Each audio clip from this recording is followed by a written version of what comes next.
ধন্যবাদ আপনাকে। আপনার মাধ্যমে মাই টিভি দর্শকদের জানাতে চাই যে আপনি জানেন যে সারা বাংলাদেশের বিভিন্ন জেলার উপর যে তীব্র তাপদাহ চলমান রয়েছে, তার মধ্যে কিন্তু মেহেরপুর জেলাও রয়েছে। এবং আপনাকে আরেকটু বলতে চাই যে এই জেলায় গতকালকে সর্বোচ্চ তাপমাত্রা রেকর্ড করা হয়েছে 43.7 ডিগ্রি সেলসিয়াস। আমরা চুয়াডাঙ্গা আবহাওয়া অফিসের তথ্য মতে যেটা জানতে পেরেছি। তবে এই তীব্র তাপদাহের কারণে শ্রমজীবী যে সকল মানুষ রয়েছে এই উপজেলায়, তারা কিন্তু খুব কষ্টে রয়েছে। যারা দিন আনে দিন খায়, তারা কিন্তু এই তীব্র তাপদাহের কারণে বাইরে বের হতে পারছে না। প্রখর রোদের কারণে তারা কিন্তু খুব কষ্টে রয়েছে। আমরা আবহাওয়া অফিসের তথ্য মতে আজকে যেটা জানতে পেরেছি যে আজকে বেলা 12টা নাগাদ এই জেলায় সর্বোচ্চ তাপমাত্রা রেকর্ড করা হয়েছে 40.7 ডিগ্রি সেলসিয়াস তাপমাত্রা রেকর্ড করা হয়েছে।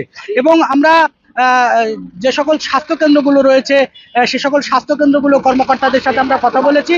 আমরা তারা যেমনটি জানিয়েছে যে এই তীব্র তাপদাহের কারণে উপজেলা স্বাস্থ্য কমপ্লেক্সগুলোতে অনেক রোগীর চাপ বেশি, এবং ডায়রিয়া থেকে শুরু করে বৃদ্ধ যারা শিশু রয়েছে তারাও কিন্তু এই ঠান্ডাজনিত কারণে আক্রান্ত হচ্ছে তীব্র তাপদাহের কারণে। তো এখনো অবধি বৃষ্টির দেখা কিন্তু এই জেলায় মেলেনি, এবং বৃষ্টির আশায় ইস্তেস্কার নামাজ আদায় করেছে বিভিন্ন মুসল্লিরা। এখনো অবধি কিন্তু সেই বৃষ্টির কাঙ্ক্ষিত বৃষ্টির দেখা মেলেনি। তো সব মিলে আমরা যদি আপনার মাধ্যমে জানাতে চাই, এই প্রখর রোদ এবং তীব্র তাপদাহের কারণে এই জেলা এবং এই উপজেলার মানুষ খুব কষ্টে রয়েছে। তো এই ছিল সর্বশেষ মেহেরপুরের গাংনী থেকে। ধন্যবাদ আপনাকে।